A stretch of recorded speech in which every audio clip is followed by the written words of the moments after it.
السلام علیکم ورحمۃ اللہ جمیعاً وبرکاتہ۔ دنیا کی مختلف مثالیں لوگ دیتے ہیں، بہت عمدہ مثالیں ہیں۔ اس سے پہلے بھی میں نے کچھ مثالیں آپ سے شیئر کی جو مجھے بہت پسند آئیں، اور ان کو میں نے اپلوڈ کر رکھا ہے اپنے اس چینل پر۔ آج پھر ایک نئی تشبیہ کے تعلق سے آپ کے ساتھ گفتگو کرنے کے لیے حاضر ہوا ہوں۔ میں نے ایک بزرگ سے ایک بہت ہی بہترین مثال سنی جس نے میرے دل کو بہت چھوا اور مجھے بہت ہی پسند آئی، اس لیے میں نے چاہا کہ آپ لوگوں سے بھی شیئر کروں۔ ایک بزرگ نے، جن کی میں بہت زیادہ عزت کرتا ہوں، یہ بہرحال میرا اپنا پرسنل معاملہ ہے، تو نام میں اس لیے نہیں لے رہا کیونکہ اکثر و بیشتر ہم تعصب کا شکار رہتے ہیں، بائزڈ، جیسے میں نے اپنی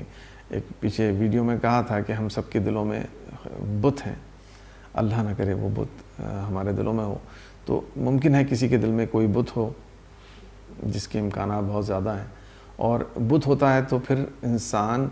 نام سے ہی اس چیز کو، اس پازیٹیو اسٹیٹمنٹ کو، اس پازیٹیو میسیج کو ایکسیپٹ کرنے کے لیے تیار نہیں ہوتا، اس میں آمادہ نہیں ہوتا اگر وہ اس کے اپنے مکتب فکر سے تعلق نہ رکھتا ہو۔ تو ہم اس بات سے بچتے ہیں، بات اچھی ہو، یعنی مومن کی تو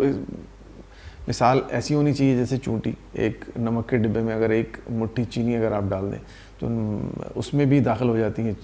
چینٹیاں اور اس میٹھے کو کھا جاتی ہیں، نمک کو چھوڑ دیتی ہیں۔ ایسے ہی ایک مومن کو بھی ہونا چاہیے، ہمیں اگر اچھی بات مل رہی ہے کہیں سے بھی مل رہی ہے تو اس کو ایکسیپٹ کرنا چاہیے۔ تو اس لیے میں نام لینے سے تھوڑا بچتا ہوں، کیونکہ بات کنوے ہو جائے یہ کافی ہے۔ تو وہ مثال ایسی ہے کہ انہوں نے فرمایا کہ اس دنیا کی مثال ایک ایسے کمرے کی طرح ہے، جس کمرے کے اندر ایک چور دروازہ ہے جو ظاہر نہیں، سب کو نہیں ملتا، سب کو حاصل نہیں ہوتا،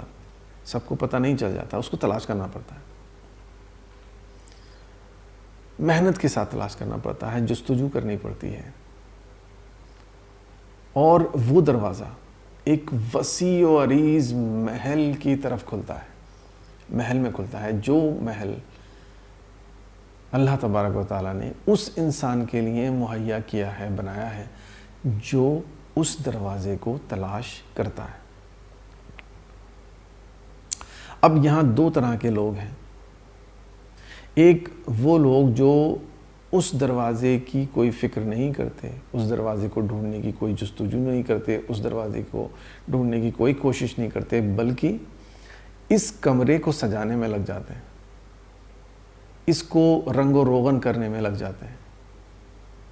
اس چھوٹے سے کمرے کو، اور پوری زندگی اس کو سجانے میں، سنوارنے میں ضائع کر دیتے ہیں، اور عمر تمام ہو جاتی ہے۔ دوسری قسم کے وہ لوگ ہیں جو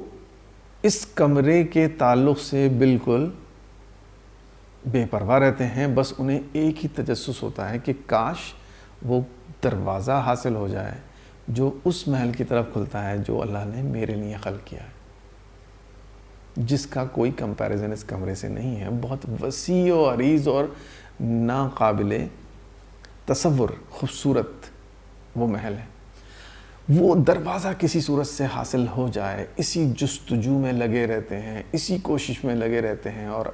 آخر کار اس جستجو اور کوشش کے نتیجے میں وہ کمرہ حاصل، وہ دروازہ حاصل ہو جاتا ہے جو